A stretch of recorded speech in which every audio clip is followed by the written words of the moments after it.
அறிவுறுத்தும் பொழுது எங்கேயும் கூட ஆட்சேபம் தெரிவிக்கல. மத்திய அரசு டெண்டர் போடும்போது ஆட்சேபம் தெரிவிக்கல. இந்துஸ்தான் ஜிங்க் செலக்ட் ஆனதுக்கு அப்புறம் ஆட்சேபம் தெரிவிக்கல.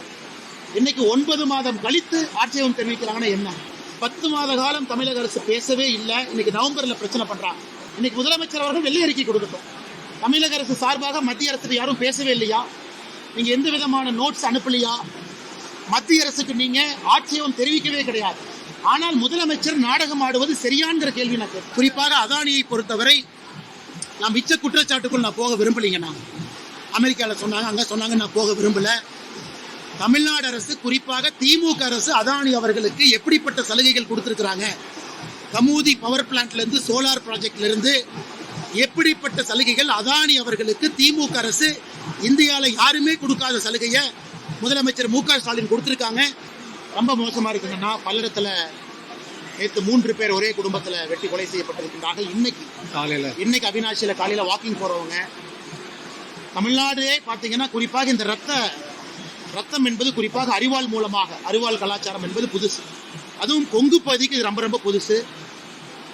இது போன ஆண்டு பல்லடத்துல ஒரு குடும்பத்துல 4 பேர் வெட்டி கொலை செய்யப்பட்டாங்க. இன்னைக்கு இந்த 3 பேர்.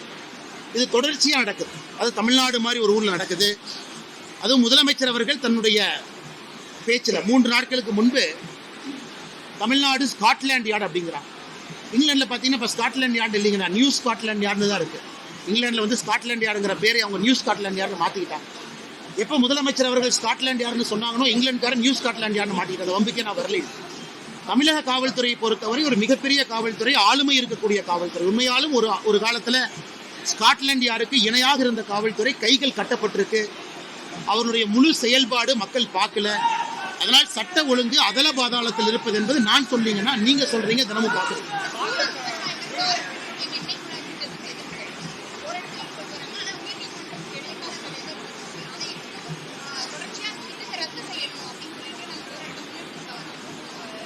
இது சம்பந்தமாக இந்த பெட்ரோலியம் துறை அமைச்சர் அவருடைய உதவியாளர் அவர்கள் 2 நாட்களுக்கு முன்பு தொலைபேசியில் அழைத்திருந்தார். இப்போ அவங்களுடைய ஆர்குமெண்ட் வந்து, இது ஏற்கனவே போடப்பட்ட பைப்லைன், 30 ஆண்டு காலம் அதுக்கு ரைட் ஆஃப் யூஸ் ROU கொடுத்துருக்குறாங்க. 25 ஆண்டுகள் முடிஞ்சிருச்சு, மறுபடியும் அதில் தான் நாங்கள் போட்டிருக்கோம் அப்படிங்கிறது மாவட்ட ஆட்சியர் உட்பட, தமிழக அரசு உட்பட, மத்திய அரசினுடைய அதிகாரிகளுடைய இது. ஆனால் விவசாயிகள் சொல்வது நியாயமான ஒரு விஷயம். என்ன சொல்றாங்கன்னா, 25 ஆண்டுகளுக்கு முன்பு எடுக்கப்பட்ட நிலம் இது. இன்னைக்கு மார்க்கெட் வேல்யூ ஏறிடுச்சு. 60 அடி தூரம் ரைட் ஆஃப் யூஸ்க்காக 2 அடி பைப்புக்கு நம்ம எடுத்திருக்கோம். ஆனால் இன்னைக்கு மறுபடியும் ரோட்டு பக்கத்தில் கொண்டு போகிறத விட நீங்கள் காட்டுக்குள்ளே கொண்டு போகிறீங்களே, விவசாயிகளுடைய தரப்பும் நியாயம் இருக்கு. ஏன்னா அது 1961 கொண்டு வந்த சட்டம். இந்த சட்டம் இந்தியா முழுவதும் பார்த்தீங்கன்னா மத்திய அரசுக்கு நிலம் எடுப்பதற்கு முழு உரிமை இருக்கு. ஆனால் நான் அதை பற்றி பேச விரும்பலைங்க. ஆனால் விவசாயிகளுடைய நியாயமும் உண்மையான நியாயம்தான். அதனால் வர்ற 10ஆம் தேதி நம்முடைய விவசாயிகளுடைய தலைவர் GK நாகராஜன் இருக்காங்க, ஐயா அங்கே இருக்கிறாங்க, சொல்லியர் உலகன் ஐயா அங்கே இருக்கிறாங்க. அமைச்சர்கிட்ட ஏற்கனவே நான் பேசல, உதவியாளர்கிட்ட பேசுறேங்க. அனுமதி வாங்கி டெல்லிக்கு ஒரு பாரதிய ஜனதா கட்சியினுடைய குழு நாங்கள் செல்ல போகிறோம். முடிந்தவரை அது ரோடு பக்கத்தில் கொண்டு வருவதற்கான முயற்சி எடுக்க போகிறோம். ஏன்னா நாம் எப்பவும் விவசாயிகளுடைய பக்கம்தான். அதே நேரத்தில் மத்திய அரசினுடைய வேலைப்பாடும் செயலுக்கக்கூடாது. அதே நேரத்தில் 25 ஆண்டுகள் முடிந்த பிறகு மறுபடியும் 30 ஆண்டுனா 55 வருஷம் போயிடும். 60 அடி என்பது நிறைய நிலத்தை பார்த்தீங்கன்னா செங்குத்தா இல்லாமல் கிராஸாலாம் இருக்கும். அப்படி இருக்கும் பொழுது விவசாயம் செய்ய முடியாத நிலைமை. அதனால் பாரதிய ஜனதா கட்சி ஒரு குழுவோடு சென்று அமைச்சரை சந்தித்து முறையிடப் போகின்றோம். இது முடிஞ்ச வரைக்கும் ரோட்டு பக்கம் கொண்டு வாங்க, விவசாயிகளுக்கு தொந்தரவு இல்லாமல் செய்யலான்னு. ஏன்னா மோடி ஐயாவை பொறுத்தவரை மீத்தேன் திட்டம் நாம சொன்னதுக்கு அப்புறம் வேண்டான்ட்டாங்க. டங்ஸ்டன் திட்டம் உங்களுக்கு தெரியும், மதுரையில் இன்னைக்கு முதலமைச்சர் நாடகம் ஆடுறாங்க. 2023 அக்டோபர் மாதம் நியூ இந்தியன் எக்ஸ்பிரஸ் பத்திரிகையில் ஒரு ஆர்டிக்கல் வருது. தமிழக அரசனுடைய உயரதிகாரி பேர் சொல்லாமல் பேட்டி கொடுக்குறாங்க.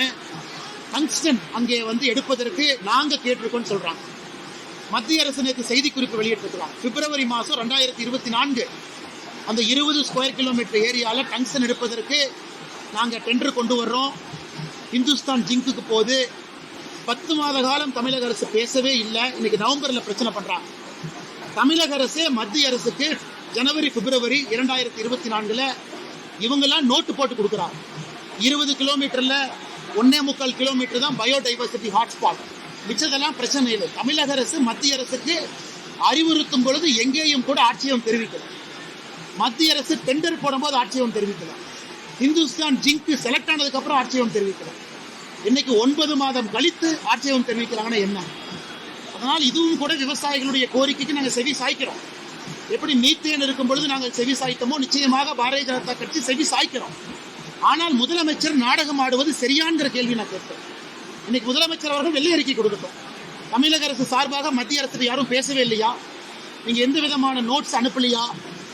மத்திய அரசுக்கு நீங்க ஆட்சேபம் தெரிவிக்கவே கிடையாது. அவர்கள் டெண்டர் கண்டிஷன் வரும்பொழுது கூட எங்கேயும் ஆட்சேபம் தெரிவிக்கல. இன்னைக்கு 9 மாத காலம் இத்தனை வேலை நடந்த பிறகு ஜார்க்கண்ட்ல டங்ஸ்டன் மைனிங் இன்னைக்கு அப்ரூவல் ஆயிருக்கு, தமிழ்நாட்டில் ஆயிருக்கு. இன்னைக்கு நீங்க தெரிவிக்கிறீங்க, அன்னைக்கே தெரிவிச்சிருக்கலாமே. ஆனா இன்னைக்கு தமிழக அரசு எதிர்ப்பதற்காக பாரதிய ஜனதா கட்சி விவசாயிகள் பக்கம் இருக்க போவது கிடையாது. விவசாயிகள் எதிர்ப்பு தெரிவிப்பதற்காக விவசாயிகளுடைய கோரிக்கையை மறுபடியும் மத்திய அரசு எடுத்துட்டு போறோம். தமிழக அரசு ஒரு முறையும் கூட மத்திய அரசுடைய திட்டத்தை வேண்டும் என்றே எதிர்க்கிறாங்க. அதனால தமிழகத்திற்கு வர வேண்டிய பல பலன்கள் வேறு மாநிலத்திற்கு போகுது. ஆனாலும் விவசாயிகளுடைய குரலுக்கு நாங்கள் செவி சாய்க்கணும். அதற்காக இதையும் மத்திய அரசுடைய கவனத்துக்கு எடுத்துட்டு போறோம். அடுத்த ஒரு வாரத்துக்குள்ள சம்பந்தமான துறை அதிகாரிகள் அமைச்சர்களை பார்த்து பேச போறோம். ஒரு நல்ல முடிவோடு வருகின்றோம். நாளைக்கு கொஞ்சம் டீட்டெயில் ஆங்கன்னா இந்த அதானி சில மோசடிகள் டிரான்ஸ்ஃபார்மர் ஊழல டீட்டெயிலா பேசணுங்கன்னா நாளை அல்லது நாளை மறுநாள் குறிப்புகளோடு பேசணும். குறிப்பாக அதானியை பொறுத்தவரை நான் மிச்ச குற்றச்சாட்டுக்குள் நான் போக விரும்பலைங்கண்ணா. அமெரிக்காவில் சொன்னாங்க, அங்கே சொன்னாங்க, நான் போக விரும்பல. தமிழ்நாடு அரசு குறிப்பாக திமுக அரசு அதானி அவர்களுக்கு எப்படிப்பட்ட சலுகைகள் கொடுத்திருக்கிறாங்க, கமுதி பவர் பிளான்ட்ல இருந்து சோலார் ப்ராஜெக்ட்ல இருந்து எப்படிப்பட்ட சலுகைகள் அதானி அவர்களுக்கு திமுக அரசு இந்தியாவில் யாருமே கொடுக்காத சலுகையை முதலமைச்சர் மு க ஸ்டாலின் கொடுத்திருக்காங்க. அதை தரவுகளோடு நாளை மறுநாள் எப்போ பத்திரிகை கோயம்புத்தூர் மெட்ராஸில் சந்திக்கிறோமோ இதை பற்றி நாங்கள் பேசுகிறோங்கன்னா நிச்சயமாக இது பேச வேண்டிய ஒரு சப்ஜெக்ட். கண்டிப்பாக நாங்கள் பேசுகிறோம்.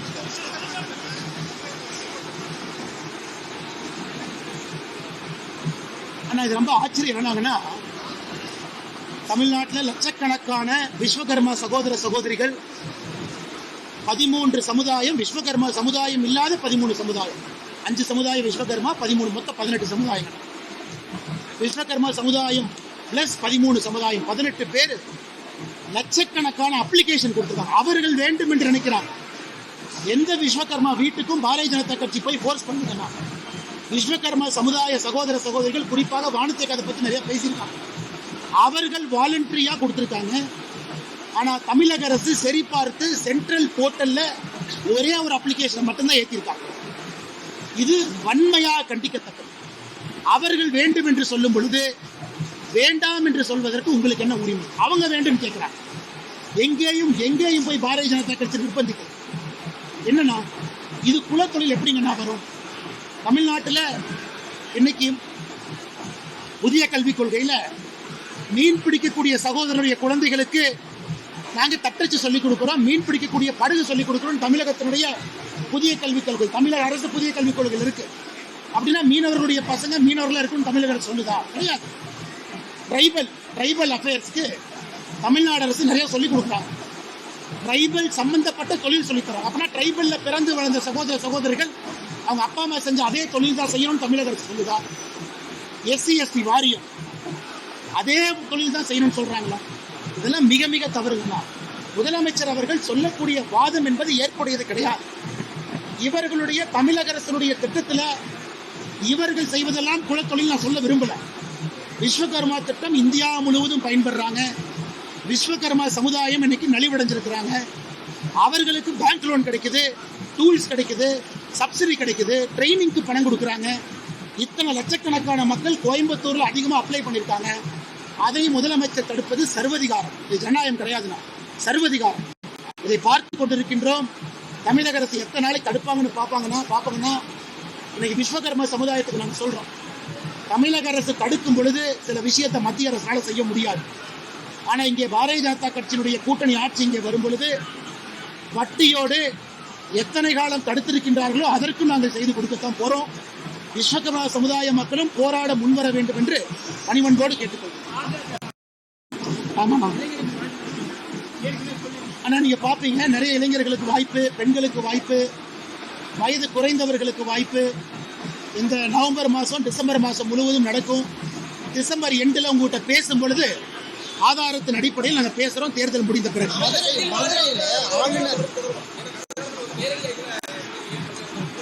அண்ணா அதான் நாளைக்கு சொன்னேன். அதானின்னு ஒரு வார்த்தையை சொன்னேன்.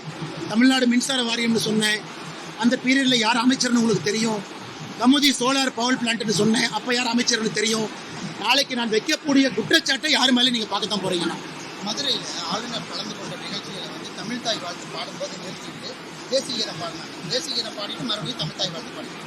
இது வந்து தொடர்கதையும் இந்த தமிழ்தாய் வாழ்த்து பிரச்சனையா இருக்கு. ஆளுநர் அவர்களை பொறுத்தவரை குறிப்பாக அவருடைய கருத்து, சபை மரபு, தமிழகத்தில் லெஜிஸ்லேட்டிவ் அசம்பிளி, நம்முடைய மக்களுடைய பவராக இருக்கக்கூடிய அசம்பிளியில் தேசிய கீதம், தமிழ்தாய் வாழ்த்து இரண்டும் பாட வேண்டும் என்பது ஆளுநருடைய கருத்து. இது போன டைம் கான்ட்ரவர்சியில் ஆச்சுங்கண்ணா. இன்னைக்கு இந்தியாவில் சில மாநிலங்கள் மட்டும்தான், குறிப்பாக கர்நாடகா, ஒரு ஸ்டேட் சாங், அவர்களுக்கென்று மாநில பாடல், மாநிலத்துக்கான ஃபிளாக் கர்நாடகாவுக்கு இருக்கு. தமிழ்நாட்டில் தமிழ்தாய் வாழ்த்து நம்முடைய மாநிலத்தை உயர்த்தி காட்டுவதாக இருக்குங்கன்னா, அதனால் ஆளுநர் அவர்களை பொறுத்தவரை தமிழ்தாய் வாழ்த்துக்கு எல்லா இடத்திலும் மரியாதை கொடுக்குறாங்க. பல இடத்துல அவரே தமிழ்தாய் வாழ்த்து பாடுறாங்க. முடிந்தவரை நம்முடைய தாய்மொழியை கற்றுக்கொண்டு அதற்கு மரியாதை கொடுக்குற அளவுக்கு பாடுறாங்க. அவர் எங்கேயும் கூட சிறுமைப்படுத்தலை. அதனால் தமிழக அரசு தேசிய கீதத்தை எதற்காக அதன் மீது ஒரு கடும் கோபத்தை வச்சிருக்காங்கன்னு தெரியல. தமிழக அரசு தமிழ்தாய் வாழ்த்தும் முக்கியம், தேசிய கீதமும் முக்கியம் என்கின்ற ஒரு கொள்கை முடிவுக்கு வர வேண்டும் என்பது என்னுடைய கருத்துக்கள்.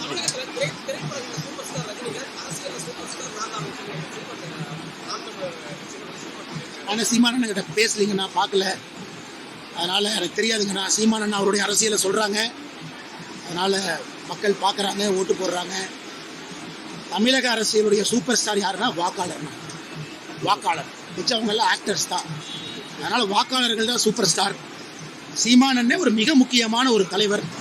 2025 எல்லாத்தையும் தீர்மானிக்கணும். ஓகே, நான் நன்றி.